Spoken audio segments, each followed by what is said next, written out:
So much to get to, everybody. Looking forward to the show like nothing else. And just, yeah, it's not your imagination. The hair is super high today. I don't know what's going on there.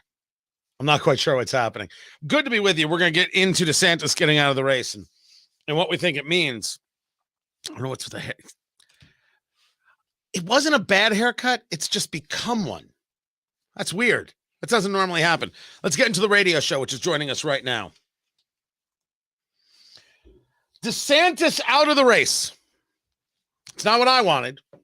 I've been very clear about the fact that it's not what I wanted. But, you can't always get what you want. But if you try sometimes, you find you get what you need. That should be a song. That should be a song. I don't think anybody's ever said that before. So clearly, I'm the first person. Tony Katz. Tony Katz today. What's going on, kitten? 833-GOT-TONY. That's the number. 833-468-8669. Find everything at TonyKatz.com. You should do that immediately, if not sooner, and go check that out for sure. Become a supporter.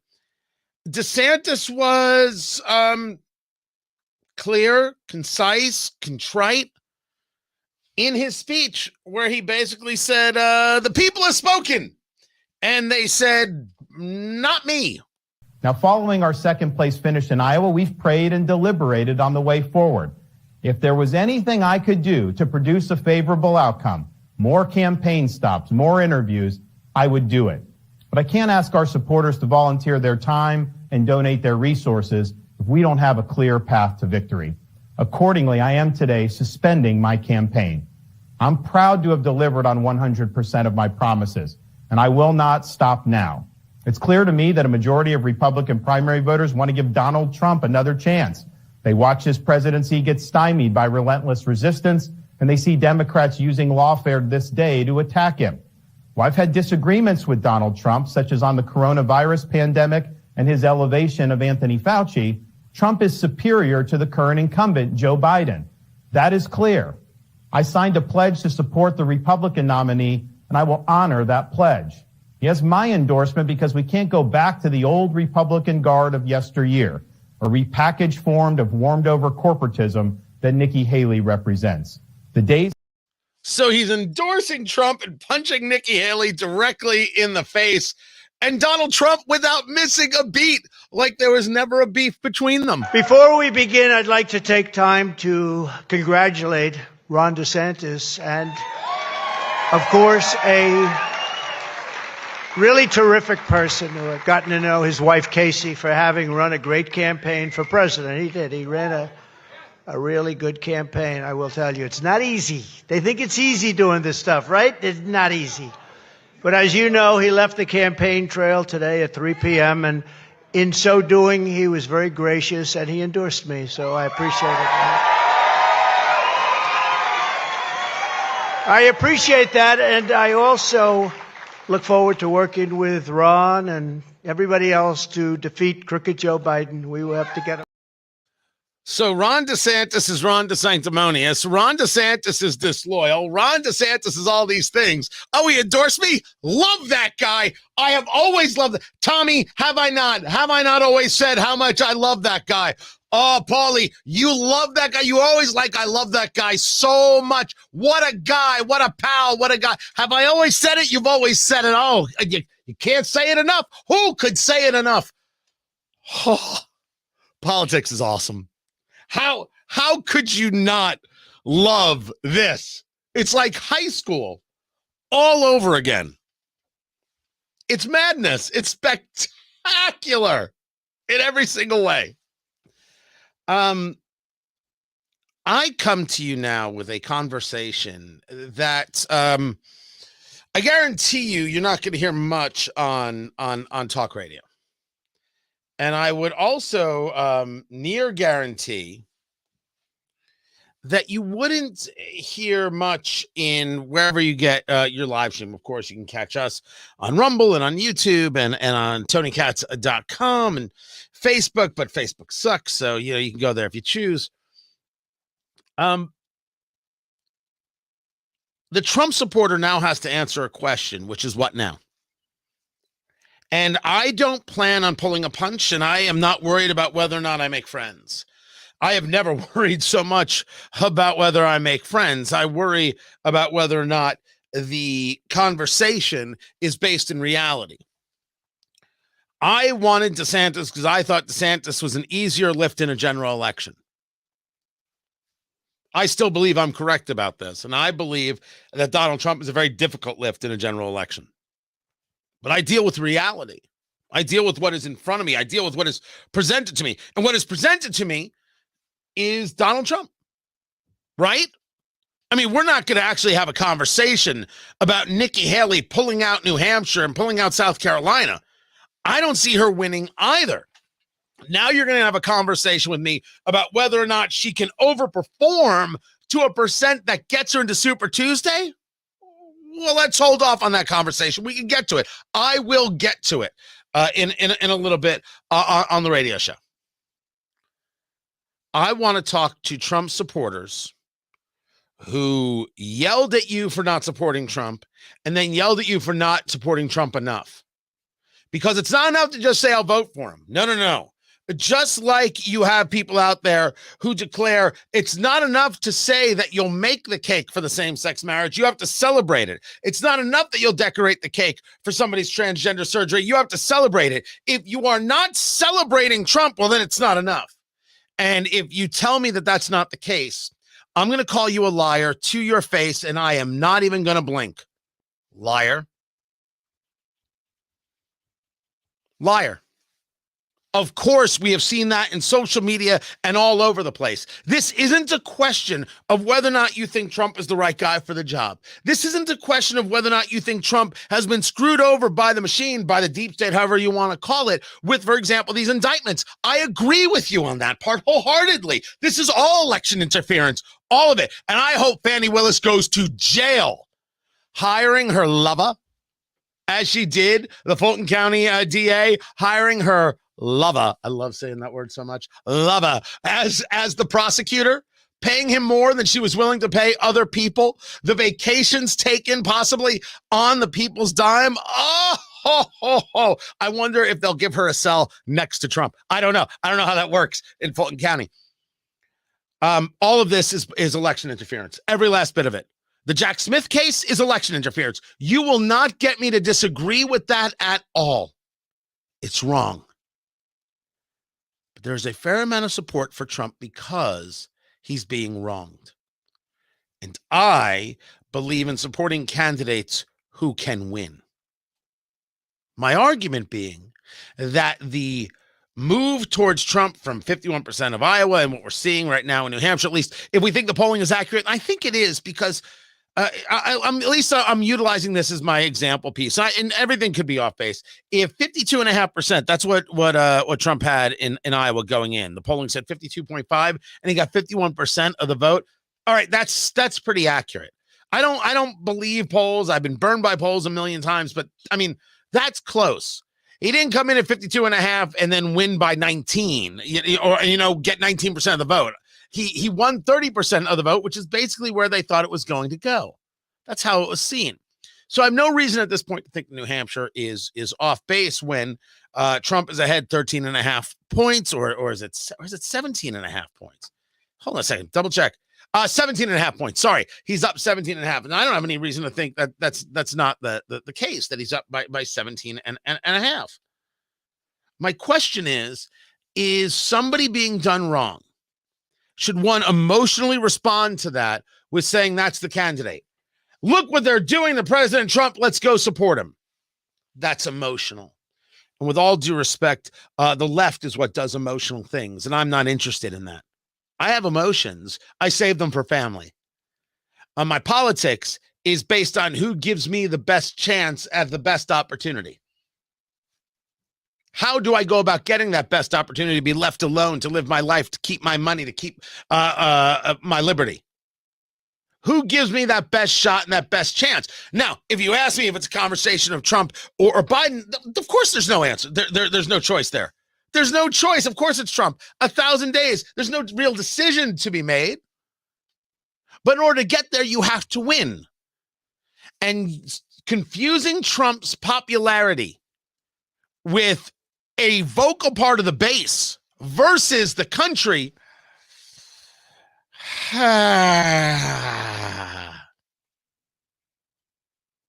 The base made an emotional response, and I fear that it's going to bite them in the ass.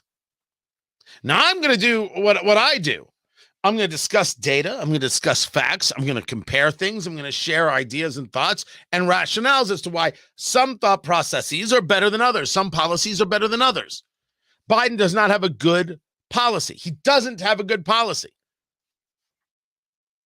He is been pushed further to the left by these progressives. These communists have no good policies. Of course they have to be thwarted. These deep state people who believe that they should have control of everything, even when they're not in power, have to be thwarted. Of course. You'll get no argument from me. But Trump's a much heavier lift. And the question to the Trump supporters is, what is your plan? How do you get him over the finish line in a general? How do you convince suburban soccer moms? How do you get people to the place that I am sharing right here? When those people are watching ABC, NBC, CBS, MSNBC, and CNN, and all they hear every day is January 6th and threat to democracy. How are you going to convince them? Well, there are some ways to do this. Certainly, one can discuss where the economy is. Certainly, as we saw from entrance polls in Iowa, immigration is the biggest story.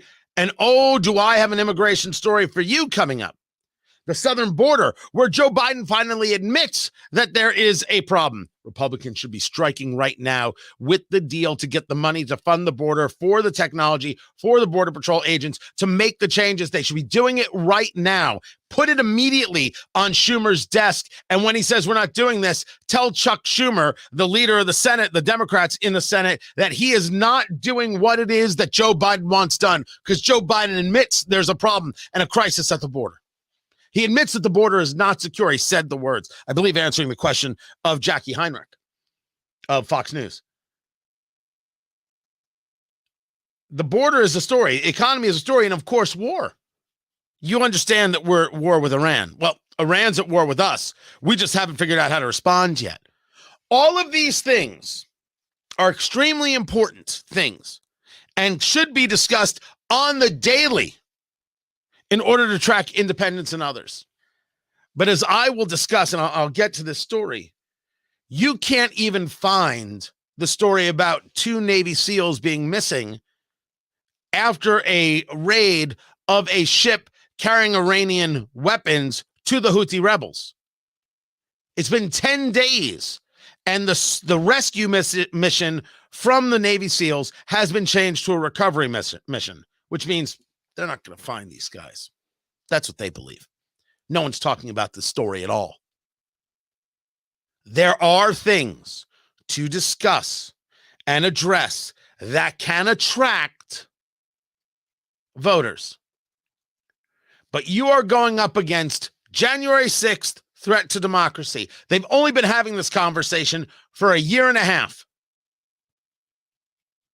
And now you've given it to them. I mean, bearing a miracle for Nikki Haley, you've given it to them. So my question is, what is your plan? And when you say to me, well, Tony, you're going to have to, whoa, you watch your holy damn mouth. Don't tell me I got to do a damn thing. You wanted this. I want to know what your plan is. The problem is that no one's going to take a look at Trump supporters and say, what's the plan in a general? I want to know what it is. I know what I'm going to say. I know what I'm going to do. What are you going to do? Complain that I'm not doing enough? Complain that I'm not being loud enough? Cheerleading enough? Bitch, please.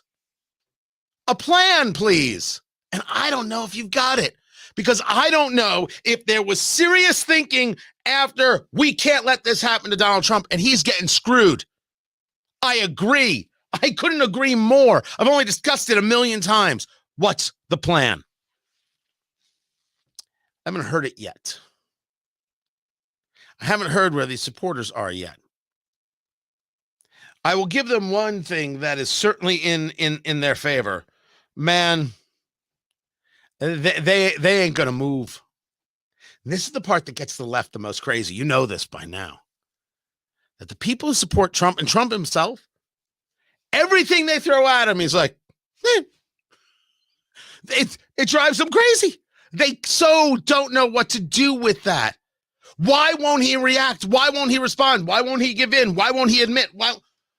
Why would anybody take a leftist position from the media seriously? Can't be trusted. Can't be trusted. I agree with this. The problem is there's a great swath of America that does. And until you unveil a plan and start implementing it for how to grab those people, being dogged won't be enough. This is my worry. This is my true, genuine worry, and why I was for Ron DeSantis to win the primary, because he'd be an easier lift than a general. Here we are. Let's see what happens, shall we? Keep it here. I'm Tony Katz, and this is Tony Katz Today. Oh, I'm going to get yelled at for that. You know it, guys. Now, you know we're doing it with the radio show, so now the radio went to commercial. We'll take a quick break. I get that I'm going to get yelled at. I understand it. But I don't believe that anybody should be left to this idea of, oh, it'll all be fine. Screw you, it'll be fine. Plan, please.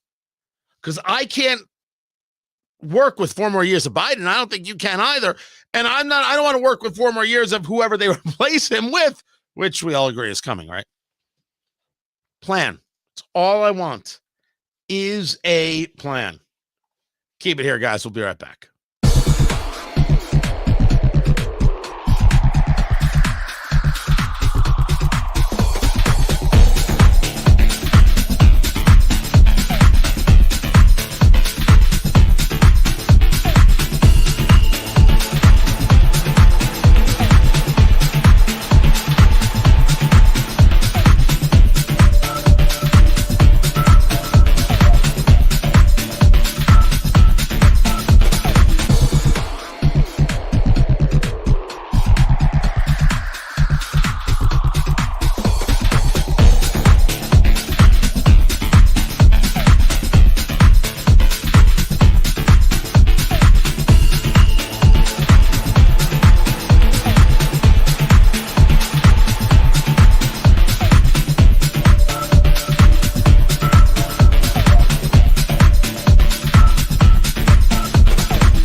Excellent, Smithers. Guys, welcome back. I'm responding to somebody on Twitter right now.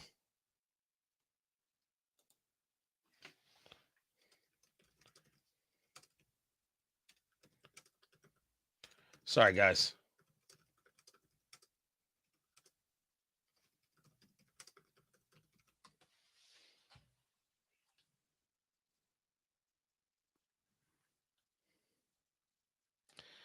Just publicly disagreeing with people about Trump. You're not giving him enough credit. It's a movement, not just a man.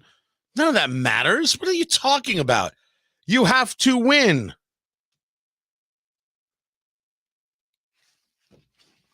I don't know what do you want from me? What do you want from me, Boo Bear? I'm just being honest. Good Lord. All right, let's do some radio.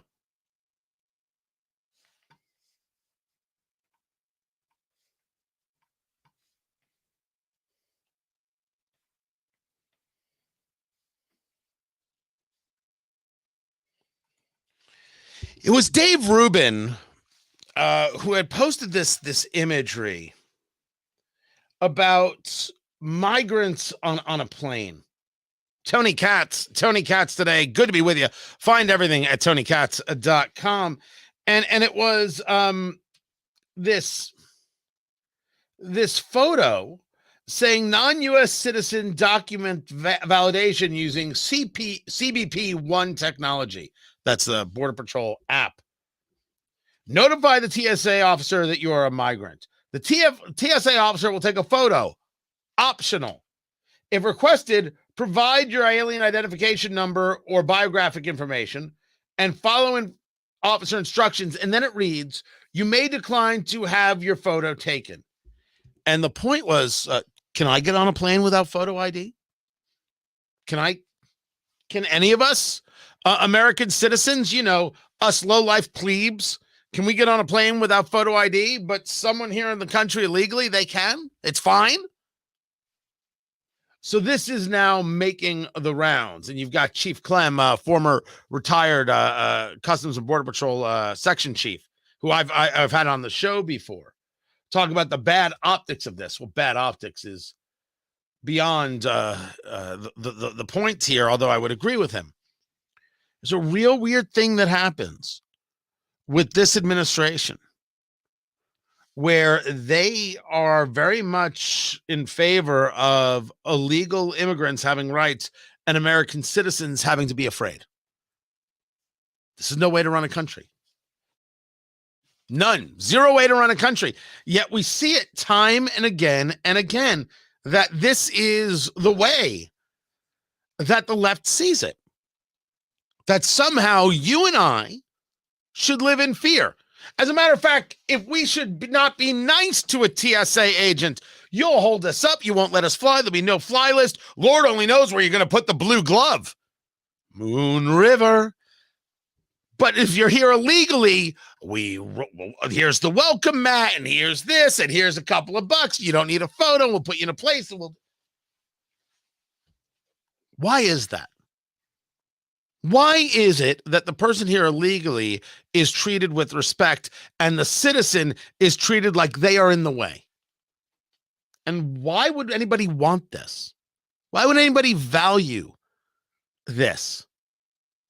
My gosh, at this stage of the game, how does one stop it? We talk about the expression under Trump was drain the swamp, and people talk about cleaning house. You really have to do it because you have to change a mindset. And in doing it, things could get, rough for a little while and uncomfortable for a little while. And the answer is, okay. Things will get rough for a little while and uncomfortable for a little while. But you can't work in a society that says the person here illegally has more rights than the citizen. It can't survive. You can't work like this. Now, this brings us to some more issues about the border that I'm going to get to. Specifically, this man who came across, as the story is told and the reporting goes forth, this guy who's here illegally, Middle Eastern descent, you got to hear what he says. You got to hear what he says. You won't believe it. Meanwhile, when it comes to January 6th, Mike Schellenberger is asking what's true and what isn't, and free speech in the UFC. Oh, I can't play the audio, but I can tell the story. This is Tony Katz today. Oh, it's so good. It is so very, very good. I will get to that as well. And I appreciate the comments. Freddie, he's putting in a new shower. Congratulations, man. That is nice. They're building my addition right now. We are putting in 400 square feet of studio. So it will be not only studio for radio, it'll be studio for Eat, Drink, Smoke, my cigar and bourbon show. And then it'll be there'll be room for about, I think there'll be other seating, but it'll be a seating area for 6 for cigars. Oh, the smoke eater, the ventilation, the whole thing. So when I do this, there's no question I'm going to have a cigar. Sponsorships now available. Oh, it's all available without question. So I will get to that. I wanted to get to that story. I don't know if I can get to that one. I'm not so sure I'm going to be able to do that. But there's the markets. There's that. There's that. Let me just make sure I've got everything together for you guys.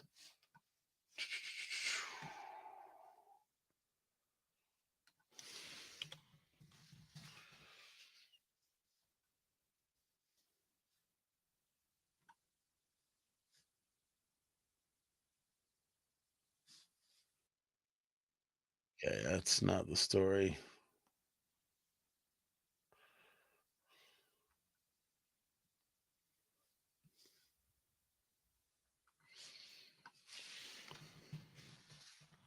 This is the work. Very often during the break, it's maybe a restroom, maybe it's just clearing the head. Now I'm actually doing some work here. Want to get some things for you. I don't know if I've got that. I'm trying to see what I've got in the. Hold on a second. What? Can I put a picture of you in my new studio? No, that's weird. That's super weird.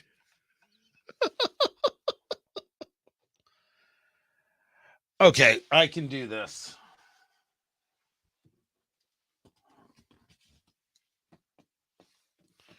Oh, this is the whiteboard. This is where I write everything. I actually, I'm like Karl Rove, but without all the establishment nonsense. What was I going to do here?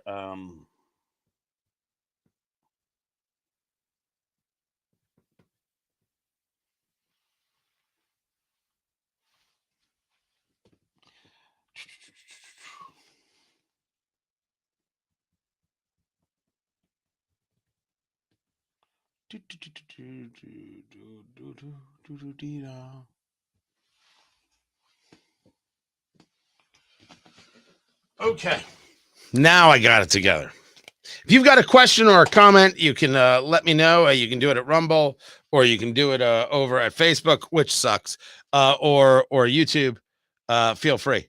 I will take it. There it is, right there. Nicely done. If you're watching on Twitter, I think you can comment from Twitter. Let me know. Let me know. Oh, X. Sorry, Elon. X. 15 seconds heard, producer Jason. Jason, who is our normal producer, is in today. But Jason doesn't work 5 days a week because Jason is a man of leisure and independent wealth. You know that's true, Jason.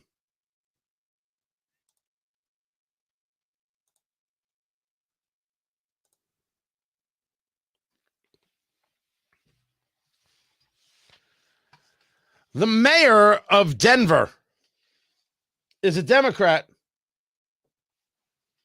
and is letting you know that the problems at the border are very, very real. Now, this crisis isn't just confined to the southern border. It's being felt in cities across the country, including Denver, more than 900 miles away from the border.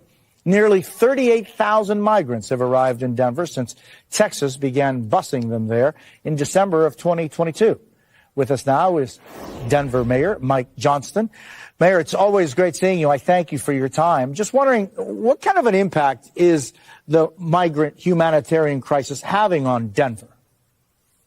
Yeah, thank you so much for having me. It is definitely both a humanitarian crisis for the migrants that are arriving, and it is creating a fiscal crisis for the city. As you mentioned, we've now had more than 36,000 migrants arrive, and these are people with incredible stories. These are people that are literally the huddled masses yearning to breathe free. These are teachers and police officers and nurses and engineers who have walked 3,000 miles to get to this country, and all they want is the chance to work and support themselves and their families. So there are heartbreaking stories every day. But we also know that without federal support and without federal action, the impact on a city like Denver is this would be a $180 million impact on our budget in 2024. That's more than 10% of our entire city budget. And so we believe there is a path to a solution here. There's going to be bipartisan agreement on how we can both increase access to work authorization, provide more support at the border, and get more federal resources. And we just need to make sure that that makes it through the House of Representatives, because otherwise cities like ours will be in deep crisis. Now, people forget that the work stuff matters. The work stuff matters. You are not picking lettuce. And so the idea that somehow to say, well, you just want these people here so they'll do the jobs that Americans won't do. Well, there's truth in this. Should we deny that there's truth in this? You do not find people picking lettuce living in Denver. Because first, there is really no lettuce compared to what you see on the border to be picked. And secondly, they're not heading down there for the summer gig. It is the people crossing the border who are willing to do this work and are free enough in their mobility because they don't live other places to stay and do the work. And there is an economic reason for us to ensure that we have legal immigration. Again, not the rational none of us are opposed to legal immigration. It is always the illegal immigration. You'll note that the political left works aggressively to try and conflate these issues. They try and never once talk about legal and illegal. They'll only talk about immigration as a whole. They lie. Repeatedly, they lie about these things. Now, something that the mayor of Denver is wrong about, these aren't just people who want to feed their families. That's not true. We have single able-bodied men, 20-somethings and 30-somethings coming across the border, and we're allowing that to happen. We are insane. They should be turned around immediately by force, if necessary, and returned. I say you make it Mexico's problem. But you drop them off in Mexico City. Let Mexico try and stop you. The idea that these grown men should be allowed into the country, should be allowed just to de facto walk on through, that we have to somehow accept them because of the Statue of Liberty. Give us your tired, your poor, your huddled masses yearning to breathe free. I've been saying this a lot lately. That's from the poem New Colossus by Emma Lazarus. It's at the bottom of the Statue of Liberty. You know what that is not? Policy. And it's time for the left to grow up. It's not a policy. It is a desire, and I think it's a good one. But that does not involve people who want to do you harm. That does not involve the enemy, and it does not involve your destruction. You cannot bring in the tired, the poor, the huddled masses yearning to breathe free when it does you harm. The argument from the left is, what's the harm? Just write another check, you stingy jerk. We'll just take more of your money. Oh, it costs more? It's okay. We'll tell those rich people to pay, wait for it, their fair share. Totally fine. Completely rational point of view. It's not completely rational. It's madness. It's disgusting and it's despicable because it says the onus should be on the American citizen to suffer, as opposed to the onus being on the illegal immigrant not breaking the law. It's an irrational point of view. But there's another story that I want to get to. And this comes from Michael Schellenberger. You know the name Michael Schellenberger because of the work that he has been doing on the Twitter files and other things. It's Schellenberger who has shown up in front of Congress and has beautifully engaged their desires for censorship. And most recently, he has put forth through his subscription page a conversation about January 6th, specifically about a pipe bomb. Now, this goes along with a story that the January 6th committee, this is Fox, there's a Fox News story and there's a New York Post story. The January 6th committee deleted more than 100 encrypted files days before the Republicans took the majority. The January 6th committee was a show pony. The January 6th committee, which had, of course, a Hollywood producer, a showrunner, putting together how these things would happen in prime time, was not a criminal case. There was no defense. There was no rebuttal. There were no questions. that were ever asked in some level of, wait a second, what about X? What about Y? What about Z? Those questions never got asked. And it is to this alone that people like Liz Cheney and like Adam Kinzinger, the former Congress people from Wyoming and Illinois, respectively, should be thought of with such derision. How awful and terrible they are. Not believers in America. It's one thing to not to want to vote for Trump. That's fine. To go along with the January 6th committee, that's despicable. That's having some kind of mental break. And then this. The former House Select Committee on January 6th deleted more than 100 encrypted files, as is reported, from its probe just days before Republicans took over the majority. The House Administrations Committee's Oversight Subcommittee is leading an investigation led by Chairman Barry Loudermilk, Republican from Georgia, investigating the security failures on that day, as well as the actions of former Select Committee investigating the Capitol riot. We'd already heard about the deleting or the destroying of evidence, and to the extent that that is true, we need more information. But this is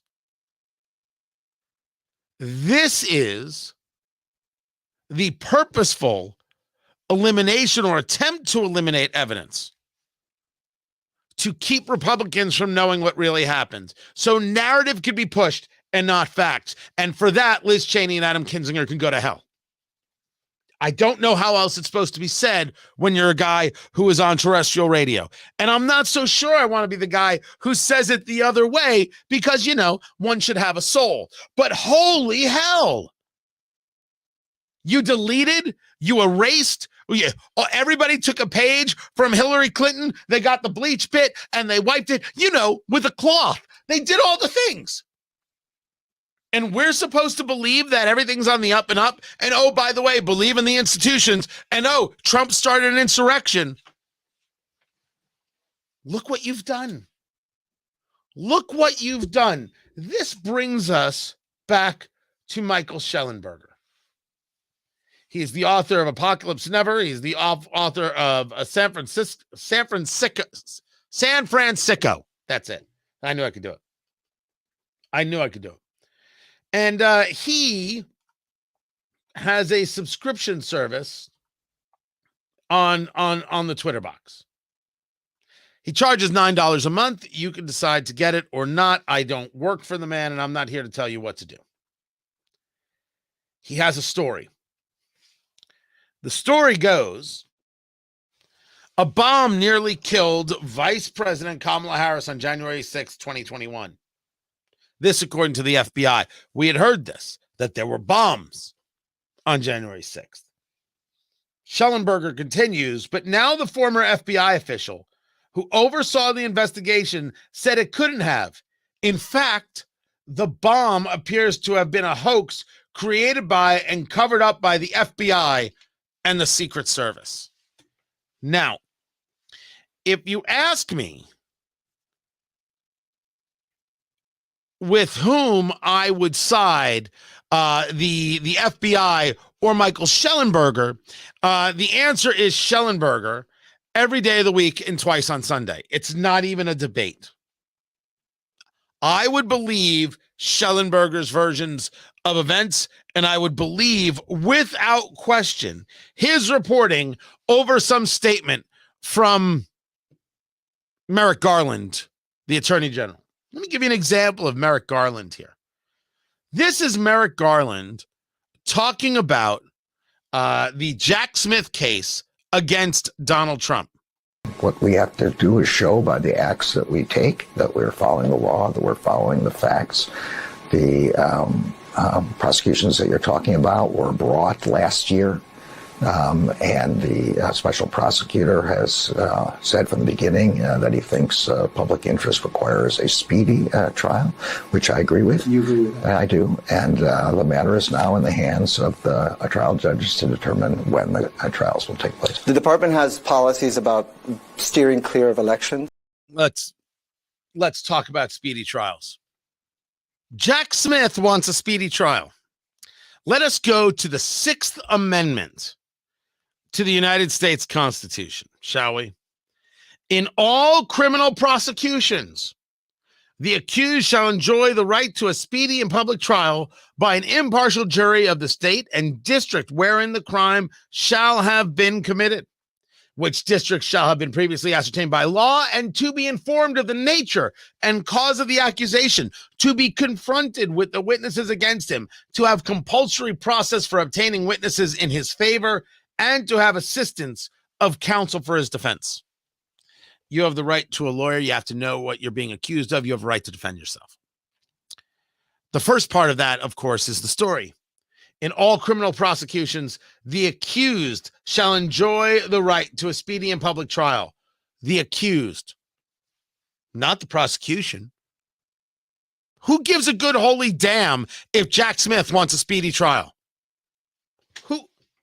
How does that matter? It's insignificant.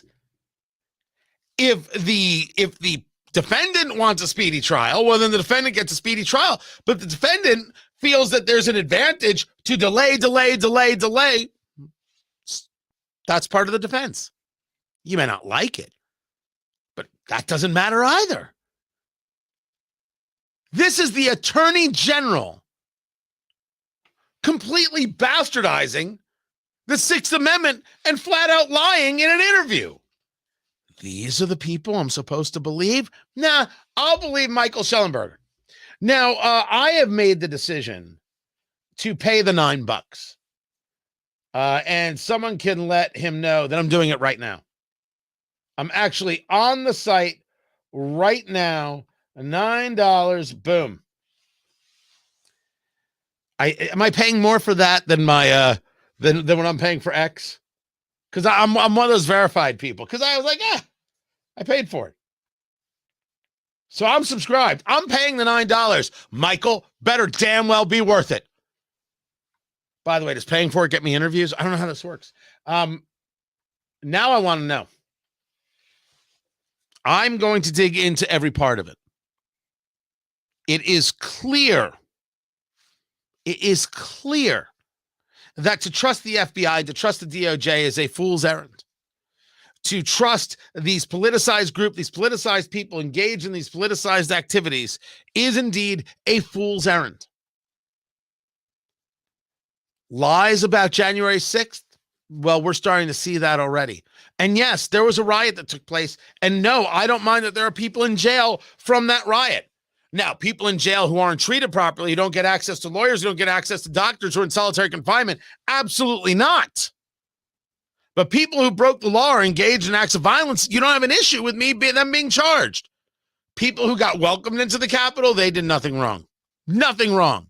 Screaming insurrection, there was no insurrection. Sorry. And no one's been charged with insurrection. Thus, my point proven. Never mind the fact that there was no insurrection. But the January 6th committee lying, distorting evidence, erasing evidence, and the idea of the FBI, which has seemingly done this kind of thing before, planting a story, I am more apt to believe that because more of those things have been proven true.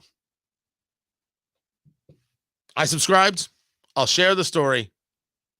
And certainly, most certainly, as the left uses this as their only way to try and win 2024, this, and of course, abortion, we'll be here laying out the facts. It's kind of what we do.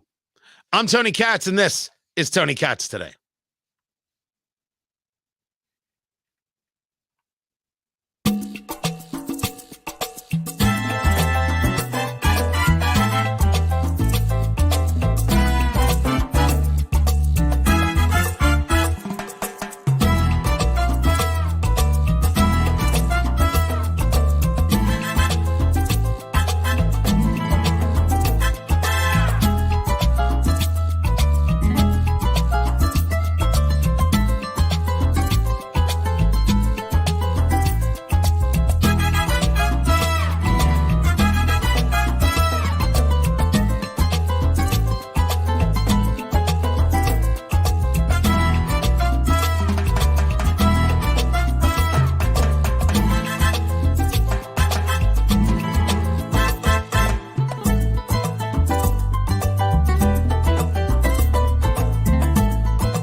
So we bring it back. It's good to see you. Make sure you have subscribed on Rumble, on YouTube. Look, you can follow on Facebook, but God, don't make me support those people. And I get there's plenty of people on the political right who work out the deals with Facebook and are paying the money and getting the likes and the links and this and that. It's just, they're just so awful.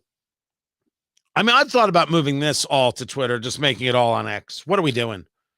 But Rumble, I'm a fan of. My problem is, and I'll say this in front of the Rumble people, I think we're having a problem with subscribers because the subscriber number hasn't moved in forever. And I think there's a real issue at play. But we'll get to it in a second.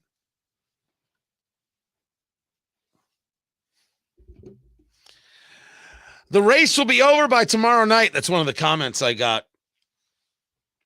in the live stream. Maybe. It could be over by tomorrow night, depending on how Trump does against Nikki Haley. Absolutely could be over by tomorrow night. But I think the question is, what if it's not? See, if it is, right? Well, that's the easiest thing in the world to talk about. It's not even a big deal. It's nothing. What if it's not? New Hampshire primary has Trump up 17.5. I don't actually expect any more polling to come out tomorrow, although it's possible polling will come out tomorrow. I don't expect it to come out tomorrow. And there's two polls that were done without DeSantis in the polling. One had Trump up by 27. One had Trump up by 19. All in all, Real Clear Politics average, Trump at 54.3, Haley at 36.8. That has Trump 17.5 ahead. What if it's not? What happens if Haley overperforms? I'm not saying she will. I'm asking what if. To that end, Nikki Haley has started to go about a new approach. And the approach is that Trump's not mentally well. Oh, that's an approach. And then, of course, the racism she experienced as a brown girl. Her words, not mine. I'll go through it coming up. This is Tony Katz today. Oh, yeah. I got it all for you guys. I got it all, but I'm going to take a quick break. Actually, you know, the show, because we are work with the radio show, we come back at 6 minutes after the hour. So I'll probably be back at like 3 minutes after the hour. Until then, I share some of our content with you, some of the conversations we've had, some of the interviews that we've done. Somewhere I've got my interview. Where is it? Where's my interview? Hold on a second. I'll find it. I know it's here. I will. All right, now it's just bothering me. I think this is it right here. Let's find out.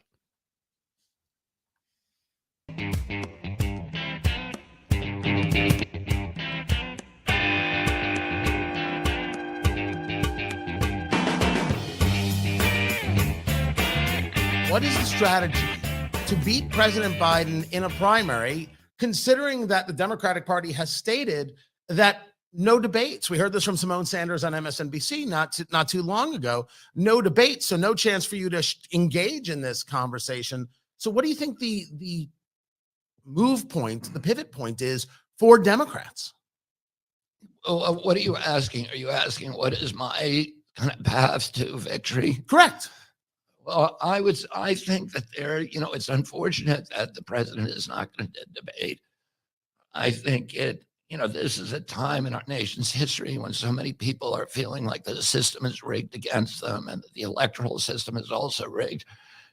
And the Democratic Party ought to be at the spear tip of convincing Americans that, of creating an election that's a template for democracy, where there's retail politics, real debate.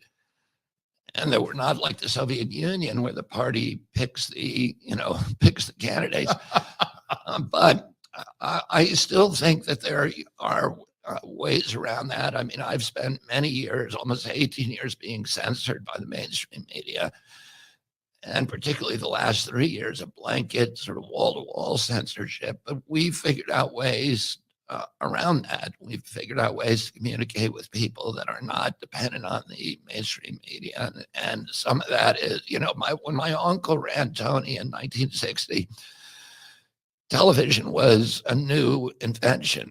And he understood that it was going to decide the presidential elections, and he took advantage of that. And I think in 2016, Twitter served kind of the same, played a critical role in that election. Twitter continues to do that today. And then there's all these podcasts, which I think are an emerging media. Podcasts are really interesting because my kids, I always complain that my kids have these short attention spans because they were raised in the age of iPhones.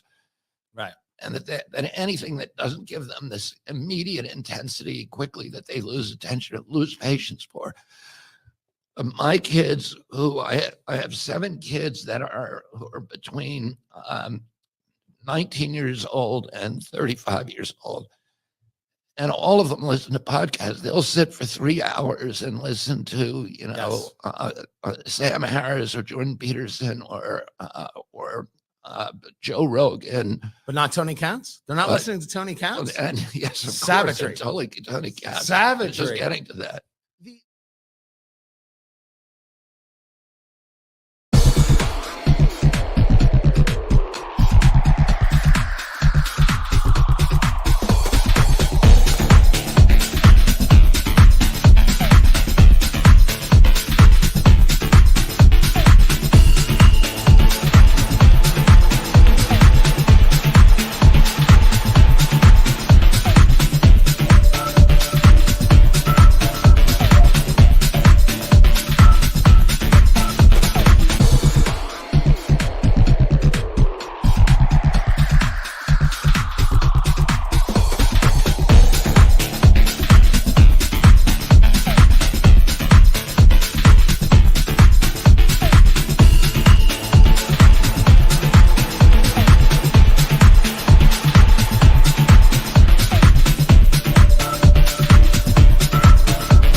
Guys, welcome back. A couple minutes from the radio show, Tony Katz.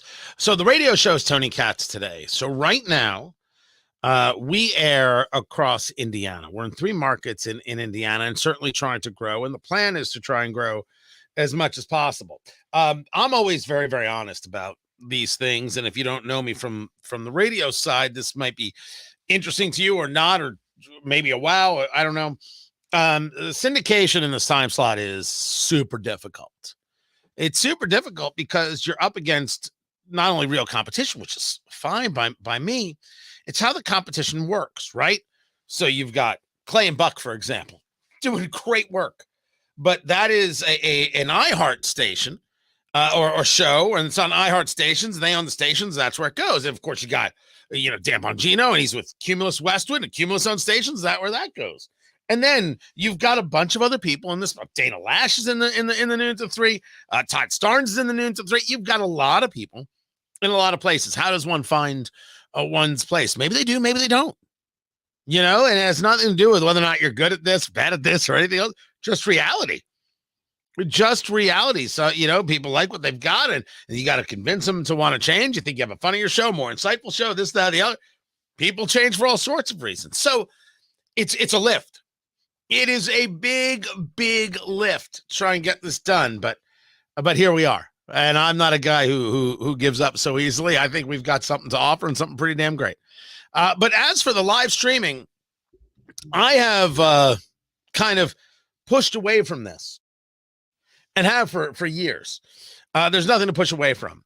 I think we've kind of figured it out. With the new studio coming, I think we have an opportunity to do what I want to do. One does not reinvent the wheel at this stage of the game. I don't believe that's true. I think it's how one wants to present the wheel. And I have a very strong idea of how I want to present it. And to be a little more relaxed with the intensity of some of the things we talk about is it. It's the desire, and it's to always be this open with you. So that's what's going on.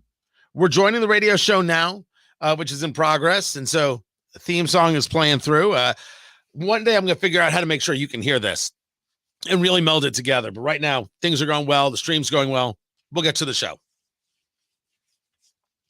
The threat at the border has a face.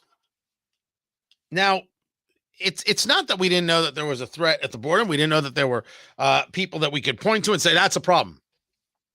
When you see the level of fentanyl being pushed, yes, it's coming through legally and it's coming through illegally. Yes, when you see the children and the women who are sex trafficked and brought to the border, when you see the horror from those who are left to die at the border, you know that the enemy has a face. The violence at the border has a face. But this is different. This was a border crossing that took place the other day. And the video has become, at this point, the stuff of legend. Tony Katz today, good to be with you. The phone number, 833-468-8669, 833-GOT-TONY. You can find everything at tonykatz.com, and I only would hope that you would become part of what we're doing over there and become a subscriber. I'd greatly appreciate the support. This is an illegal immigrant, and they are videotaped at the border. The same border where Joe Biden has admitted that it's not secure. Because it's not secure. And at the border, there's a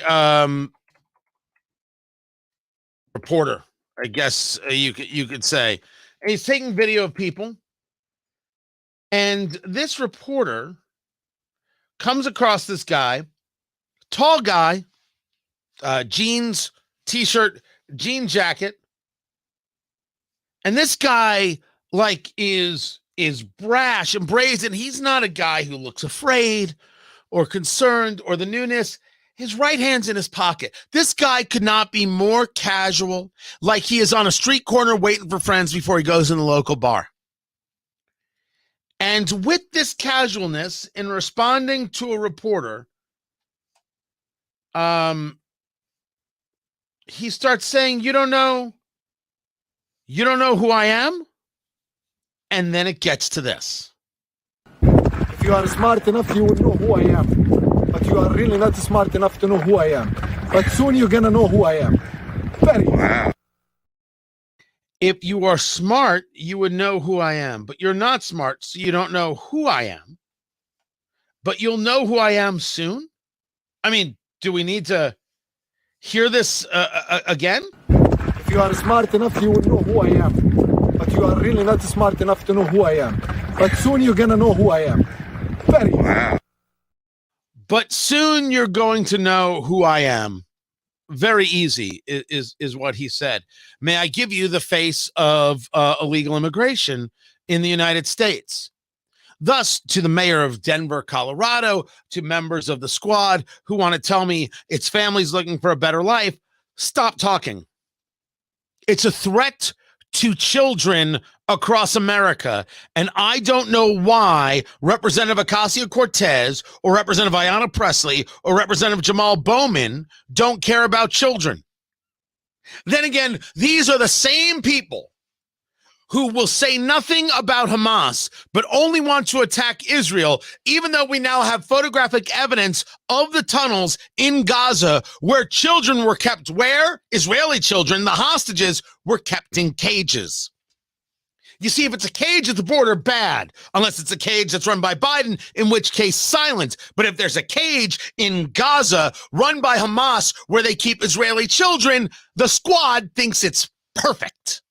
And Israel's at fault for forcing them to make that cage. Did I miss any part of it? No? Good. That's what I thought. You will find out who I am very soon. That is a threat. And that guy should be thrown out of the country physically.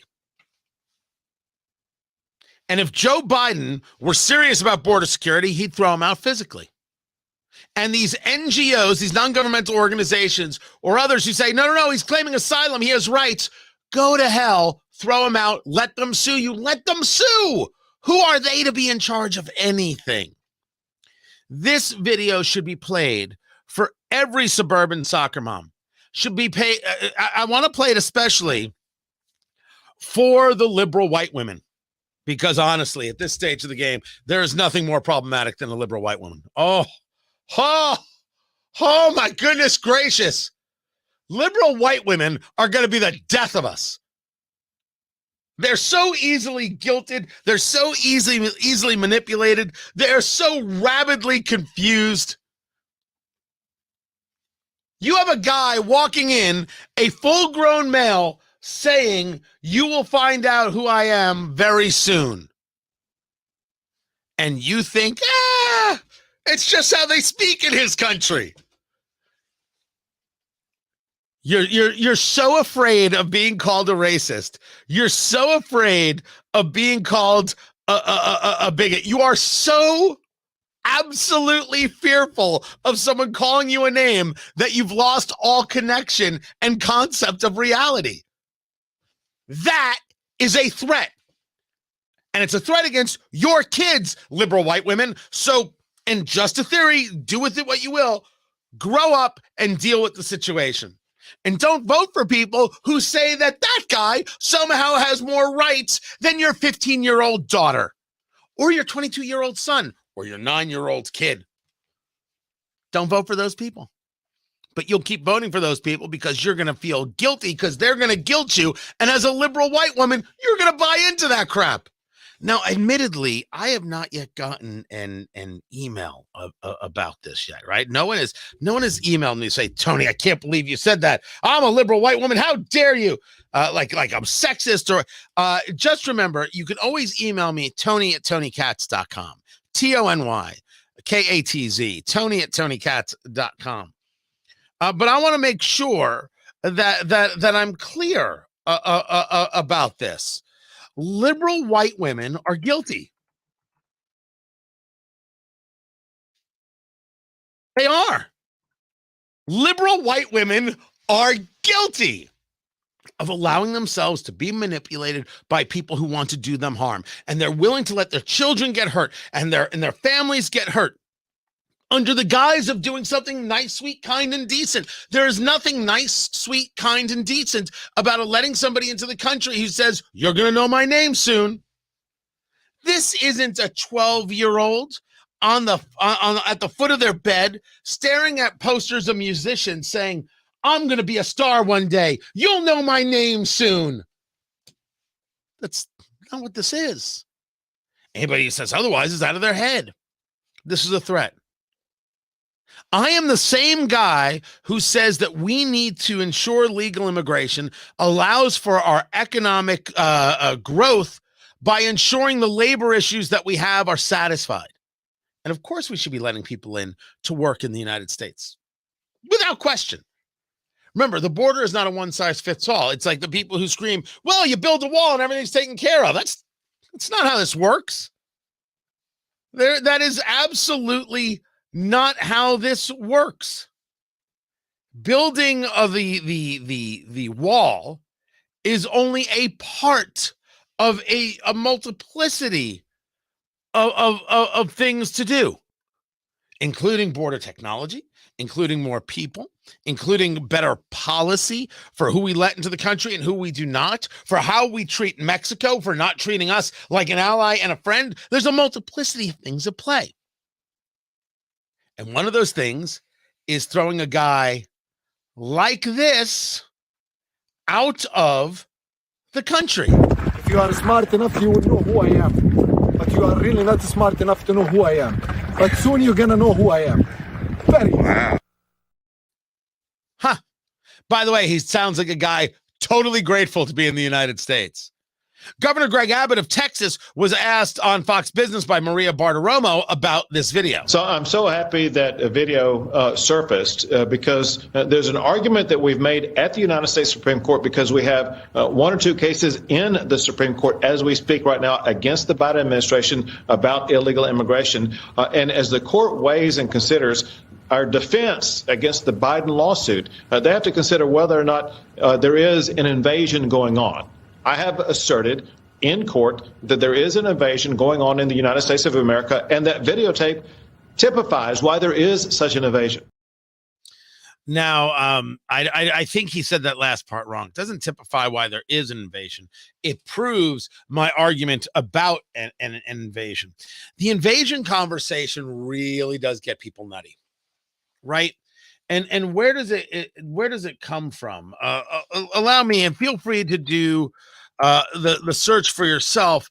Article 4, Section 4 of the United States Constitution. You should read the Constitution.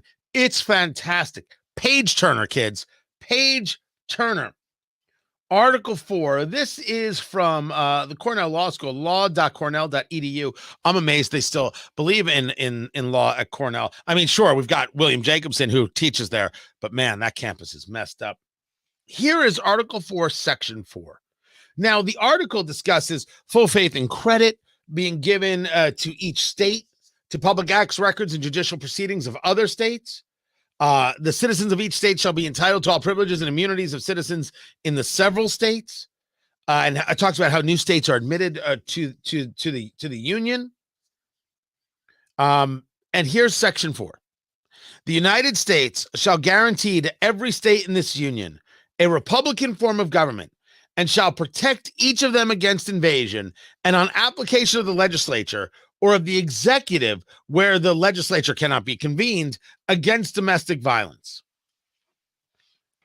It is that leads one to, well, what is it that we're seeing?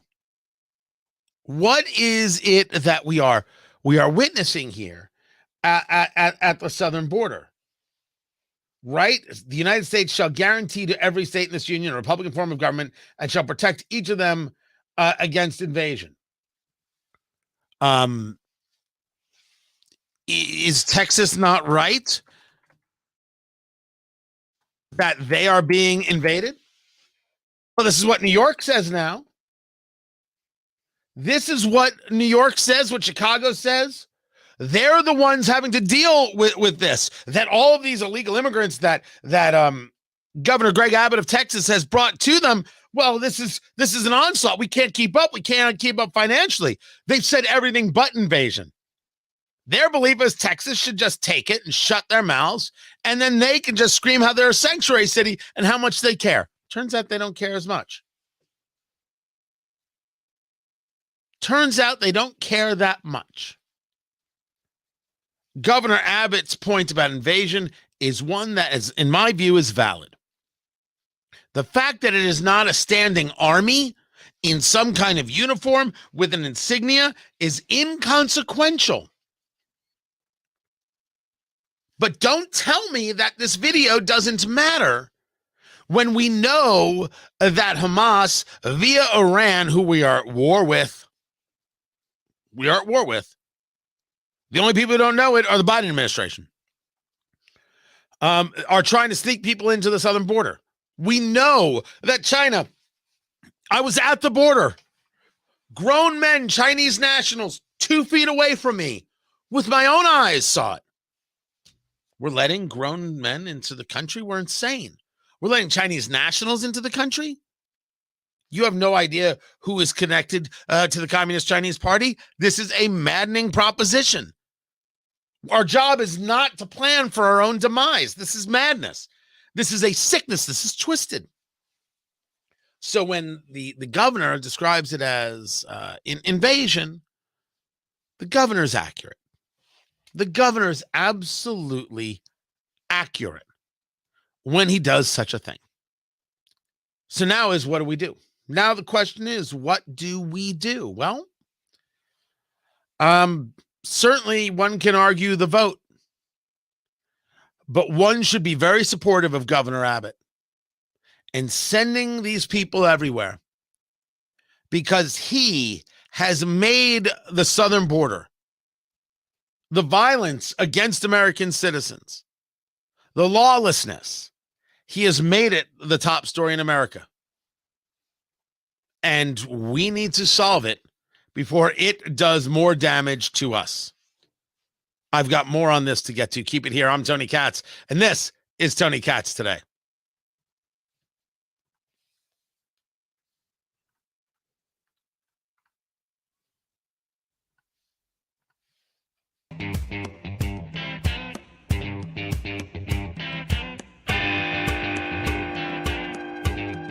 We have had a series of conversations over the years. Noah, we have things that we agree with and things that we disagree with. But when it comes to this, starting with this story right here about this attack on a hospital, where immediately it was about blaming Israel for the attack, and the New York Times did it best. The headline changed 3 different times, starting with Israeli strike kills hundreds in hospital, then at least 500 dead in strike on Gaza hospital, and then finally ending up with at least 500 dead in blast at Gaza hospital. Your piece over at National Review, I read the headline, "The hospital bombing lie is a terrible sign of things to come." How did they get to this place, Noah? You have to have experienced it in real time to really get a full sense of how excited the press was by the prospect, the rejuvenating, the comforting prospect of being able to retreat to the notion that Israel too is prosecuting war crimes here. If you're a New York Times subscriber, you got an alert on your phone within minutes of the revelation from the Gaza Health Ministry that this strike supposedly occurred. Everything regarding what's happening, this war in Israel, from the media side, certainly from the university side, and I'd love your take on that, is about what Israel has done in response. And they have forgotten that there are 30 dead Americans. They've forgotten that there are American hostages. There are 199 hostages, and that number could be more. There's 1,400 dead Israelis and others who were murdered for going to a concert. the media playing purposeful in that forgetfulness, is that an acceptable statement in your eyes? Absolutely. What you describe is this sort of intellectual corruption, a tendency that you see among people who are sharp enough to know exactly what they're doing, to invert cause and effect, to attribute to effect the cause of a particular action. This is a sort of rationalization process that you need to work yourself through in order to divorce yourself from the humanity of the situation, to make yourself into an absolute ghoul that is just that obsessively forcing reality into a series of intellectual frameworks that are designed to help you understand your environment, end up doing the exact opposite, end up obscuring your environment, making your capacity to understand your surroundings and our shared reality unintelligible to the uninitiated observer. This had profound consequences. This lurch to take Hamas's version of events at face value is a real problem now. The streets are alive with riots in Europe and the Middle East. American diplomatic facilities are under siege.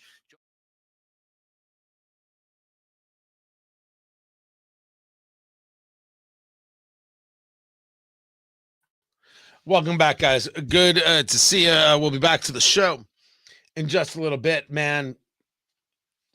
Fani Willis, look, the RICO case in Georgia is an obscenity. It is. It's gross. I don't care if you like Trump. It's completely inconsequential. This is about whether or not we have a proper application of the law. This RICO case is downright disgusting from beginning to end. It's just gross.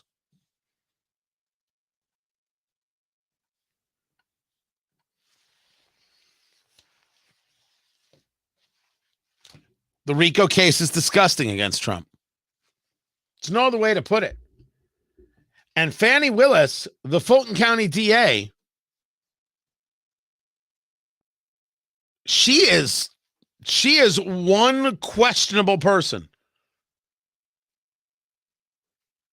I mean, the conversations about impropriety, hiring her lover, I just love saying that, to be the prosecutor, paying him more than she was willing to pay other people. Meanwhile, bank records in his divorce show that the prosecutor, her lover, Nathan Wade, purchased airline tickets in his name and in Fani Willis's name to go to San Francisco and Miami. That filing was made by Jocelyn Wade, his soon-to-be ex-wife, in her divorce case.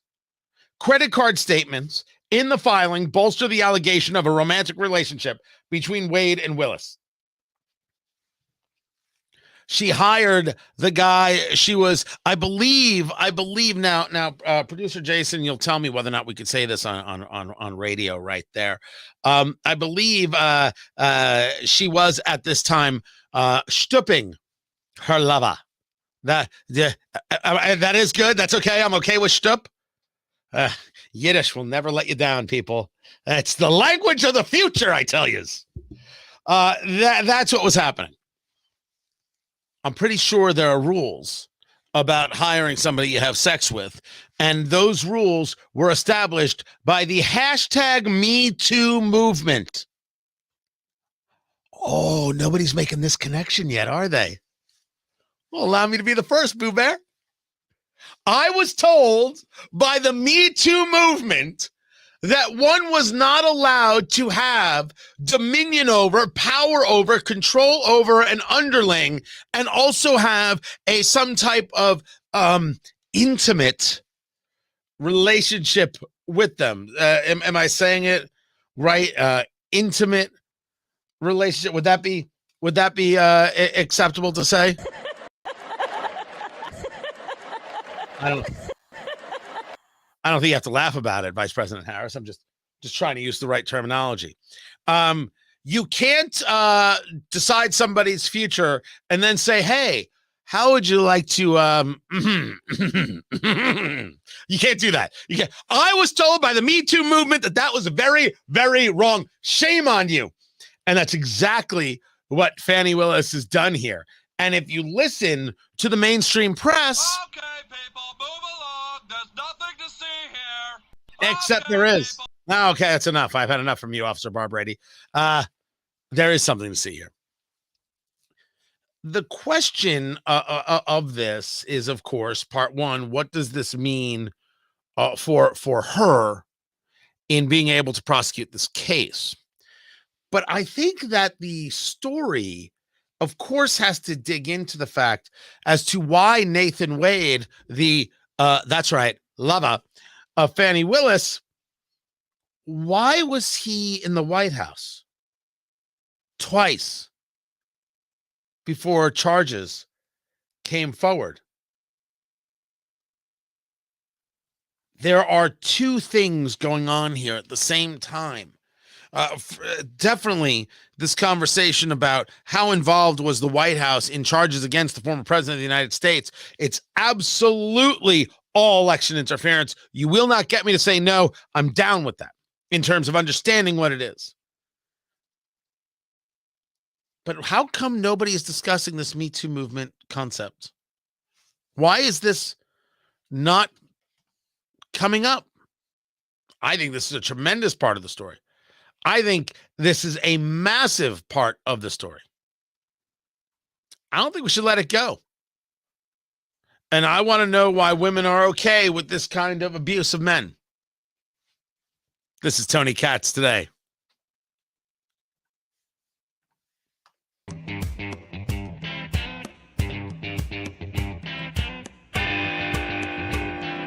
Clearly, when you have the full force of the federal Department of Justice coming after you, when they have called witnesses before a grand jury, when they have made allegations that, as Bill Barr says, are very serious, you have an uphill fight for any defendant. So nothing I've said is a prediction of an outcome. It's really that there's a process that has to take place here, and that process will challenge a lot of the things that are in the indictment. And I think we need to let that play out. We should not take it as a foregone conclusion that the indictment is everything we need to know. This poses a very serious threat. I think I said that on a prior show with you, that two things can be true at the same time, and they appear to be true, that Donald Trump has been unfairly targeted for 7 years by every level of law enforcement. They have subjected him to a scrutiny that really nobody else has been subjected to. They have been trying to find a crime that he committed. It appears that some of the things in the indictment were things they found out as part of their investigation. So they wouldn't have been known but for the investigation. And those are all true. It's terribly unfair to our nation as a society to have an individual targeted and have their life subject to scrutiny in search of a crime.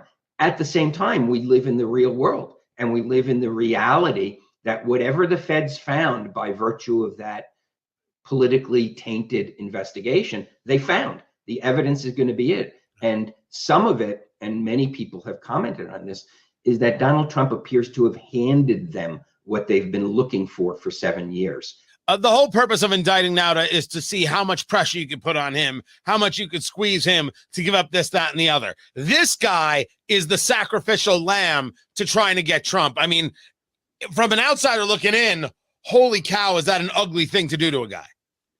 Yeah, I mean, but that happens all the time in prosecutions, in investigations. They try to squeeze somebody. They try to tell them, look, you can either help us and tell us what you know, or you're facing 25 years in jail.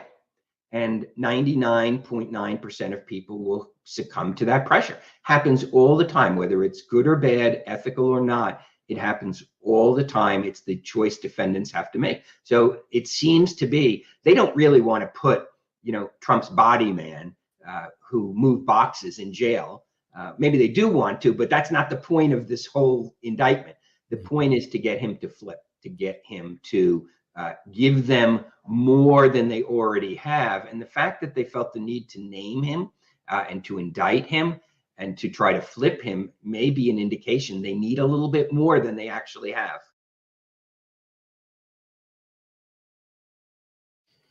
That was William Jacobson from Cornell Law. Always appreciate him being on the show. Appreciate you being here. Don't forget to subscribe, Rumble or YouTube. Do both of those things. If you're on Facebook, look, you can like the page, but Facebook sucks. So I'm not gonna tell you how to live. I'm not gonna tell you how to do it. I'm not.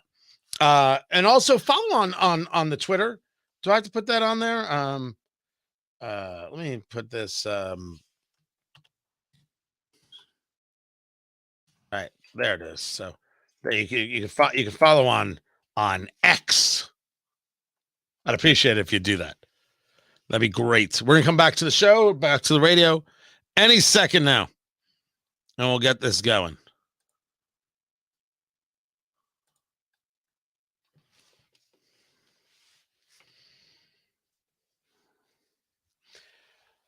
So, how does Nikki Haley plan to dethrone Donald Trump? A bit late for that. Yes, you might be very well a bit late for that. Indeed, a bit late for that. Tony Katz today. Find everything going on at TonyKatz.com. Look, I'm not asking anybody to be a fan of Trump or Nikki Haley. I am not asking for that at all or in any way. You are what you are.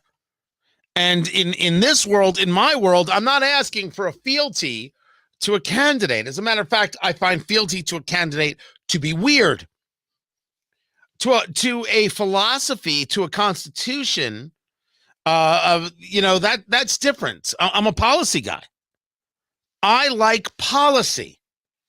And I want policies that allow me to live my life the way I see fit and leaves government out of my life. Anytime I'm left alone, I'm better off. I would state without question that if Trump's the nominee, I'm voting for Trump. There's just no question about the thing. Yeah, I was a DeSantis guy. Yeah, you don't always get what you want. DeSantis is out of the race, as we discussed earlier. It was a very, very nice speech. Now, following our second place finish in Iowa, we've prayed and deliberated on the way forward. If there was anything I could do to produce a favorable outcome, more campaign stops, more interviews, I would do it. But I can't ask our supporters to volunteer their time and donate their resources if we don't have a clear path to victory. Accordingly, I am today suspending my campaign. He then went on to endorse President Trump, and President Trump was nothing but chock full of love for Ron DeSantis. Before we begin, I'd like to take time to congratulate Ron DeSantis and, of course, a really terrific person who I've gotten to know, his wife, Casey, for having run a great campaign for president. He did. He ran a really good campaign, I will tell you. He ran a great campaign. It doesn't matter. Got the endorsement, whatever. I'm going to talk more about this. The person to talk about now is Nikki Haley, who responded with a pretty, well, it struck me as a strange statement. Now, we just heard that Ron DeSantis has dropped out of the race.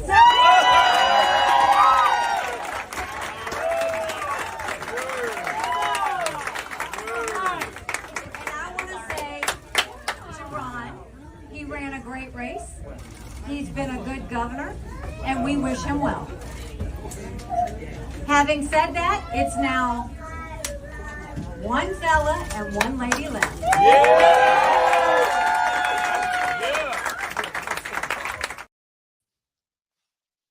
One fella? Did you just say fella? We still using the term fella? There's a sexism conversation that she's going to bring forward.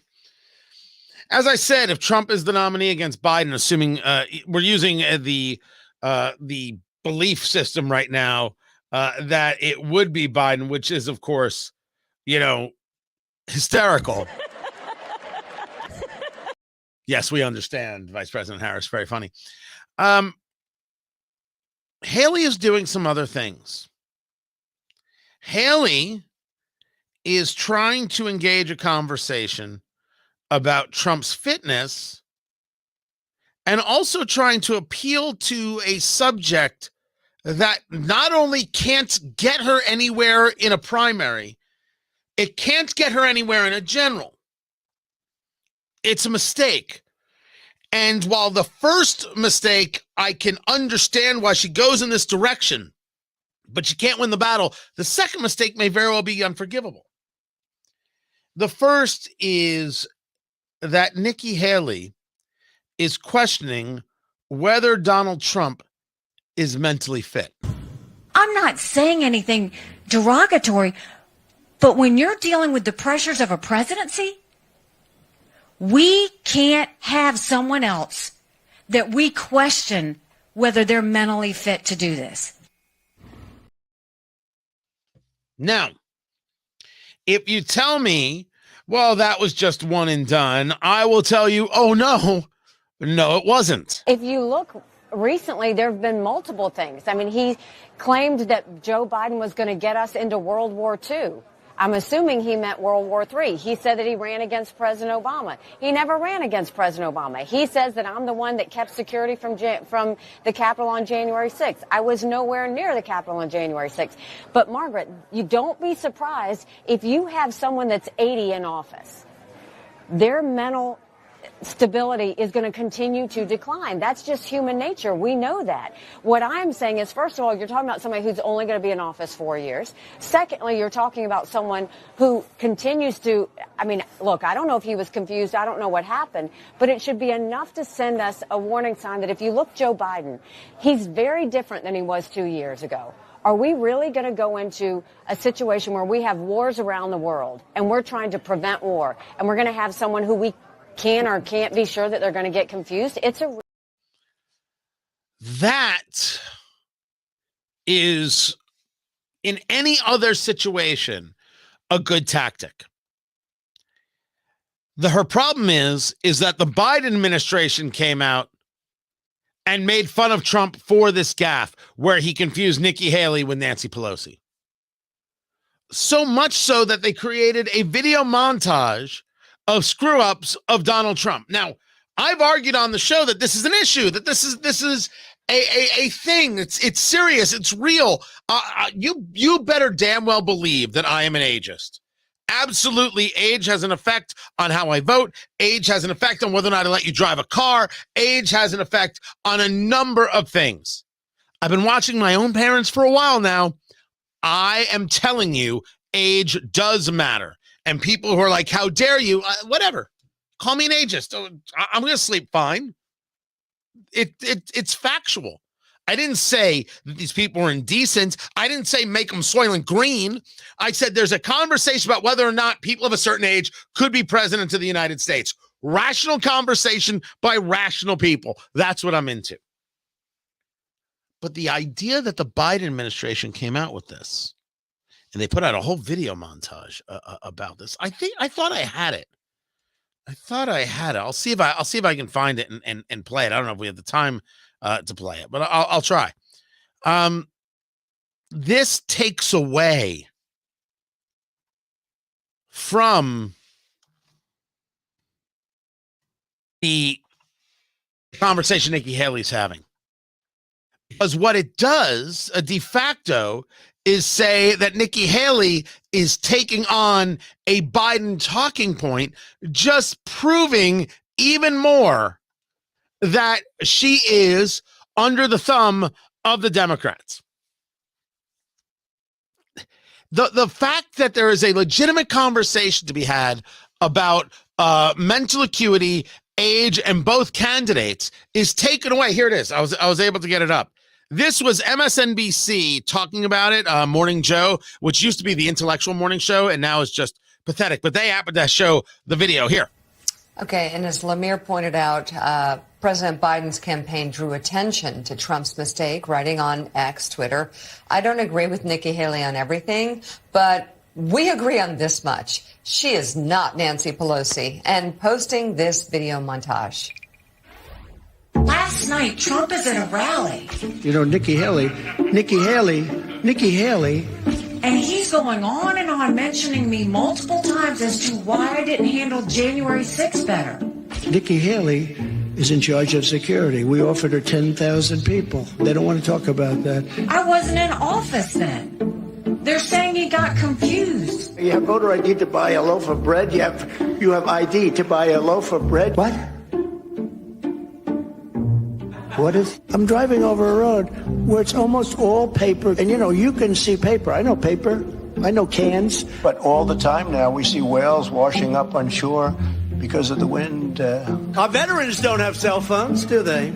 He got confused. He got confused and said he was running against Obama. He never ran against Obama. And we did with Obama. We won an election. So the video itself would be like, wow, that's a lot of things.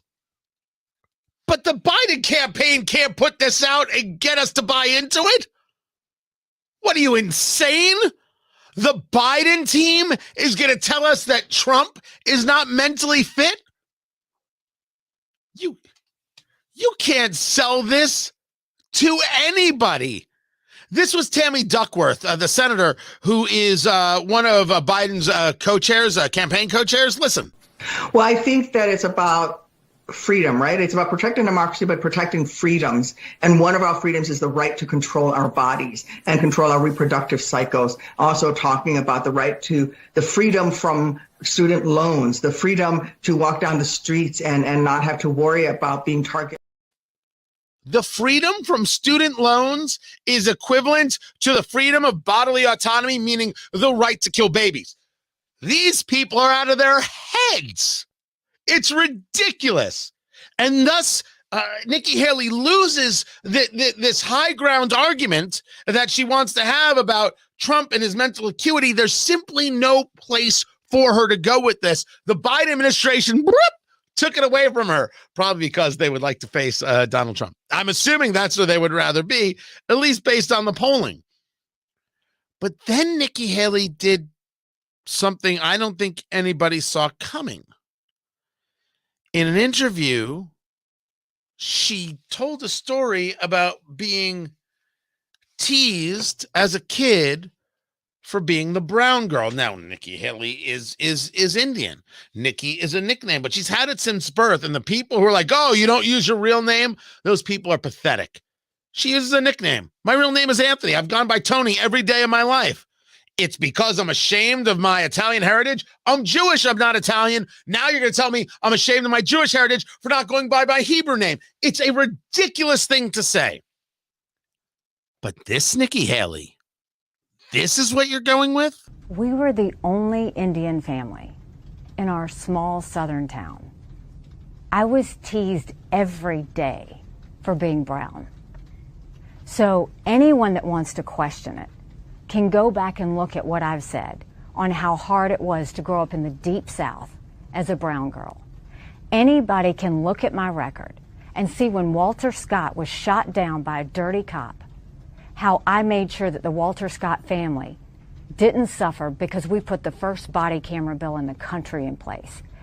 Anybody can look at the fact that when we had 9 amazing souls die in Mother Emanuel Church, I did something that no Republican or Democrat ever wanted to touch, which was call for the Confederate flag to come down because it would take 2/3 of the House. And we are not going to get into actions taken as governor of South Carolina, and I have no opposition to her saying that these are my bona fides.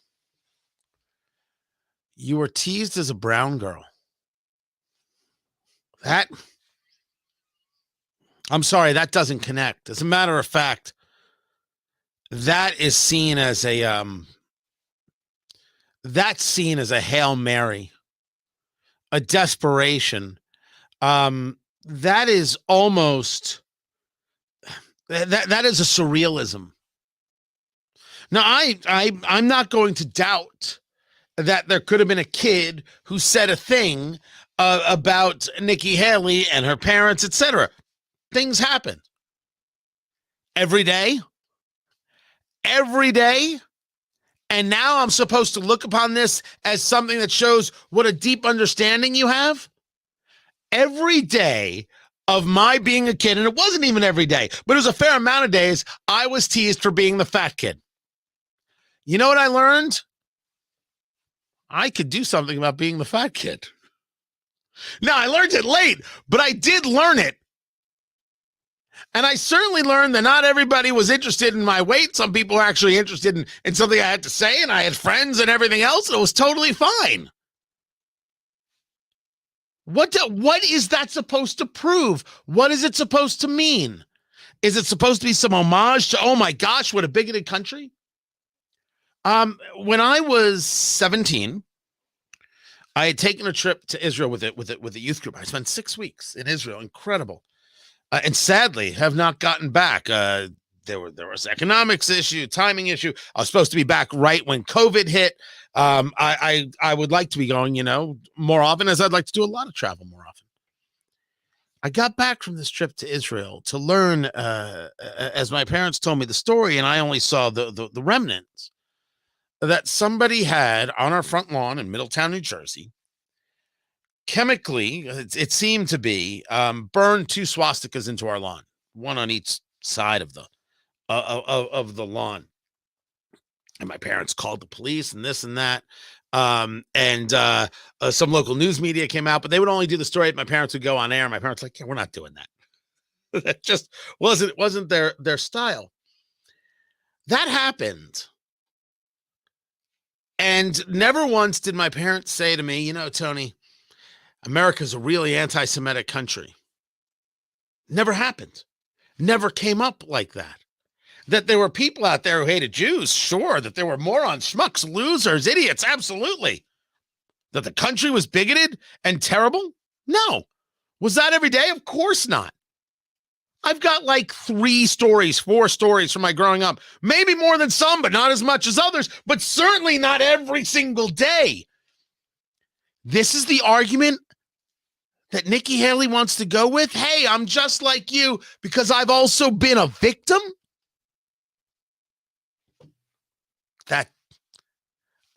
It reeks of desperation. I think it's a remarkable miss and foolhardy. And I don't think that's going to lead to some great victory in New Hampshire, where she's down by 17.5. The only question is, can she overperform? Can she beat expectations? I'll get to that story. Keep it here. I'm Tony Katz. This is Tony Katz Today.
Guys, good to be back. Good to be with you. Some breaking news I'm happy to get to. We've got more live streams coming. We're gonna I don't know if are we gonna be every day this week? We might be as we're getting more and more comfortable with it. But I'll get into that. I'm glad you're here. Make sure you are join us every noon right here, wherever you get your streaming from. According to the New York Post, okay, this is not the story that anybody wants. The story goes that a flight bound for New York was canceled when a passenger noticed missing bolts on the wing of the plane. Yeah. I don't know what's happening, but flying is now scarier than ever. Keep it here. So the radio side now goes, and we have one more hour to go. Guys, I appreciate you. I appreciate you being here and being a part of what we're doing and how we're doing it day in and day out. I'd love it if you subscribed on YouTube, if you subscribed there on the on Rumble. Love to have you in either one of those places. You can come to Facebook and, of course, locals, TonyKatz.com, and be a part of it. Be a supporter there. We'd love the support just from you being there, watching things, reading things, financial, all of it. We'd be thrilled to have you there if you like what it is that you're seeing. You like it here. That is great. Thrilled. You want to be supportive? Let us know. Of course, I can be reached at all times, and that is Tony at TonyKatz.com. Tony, should I put it down? I'll do it here. There it is. Hold on. Tony at TonyKatz.com. It's just out. I just put Tony Katz, but you get it. Just because I don't know what I'm doing. There. Do I have it right there? No. Here it is. There it is. Now much better. Tony at TonyKatz.com. Guys, I appreciate you so very much. Thank you for being here, and I will catch you next time. Take care.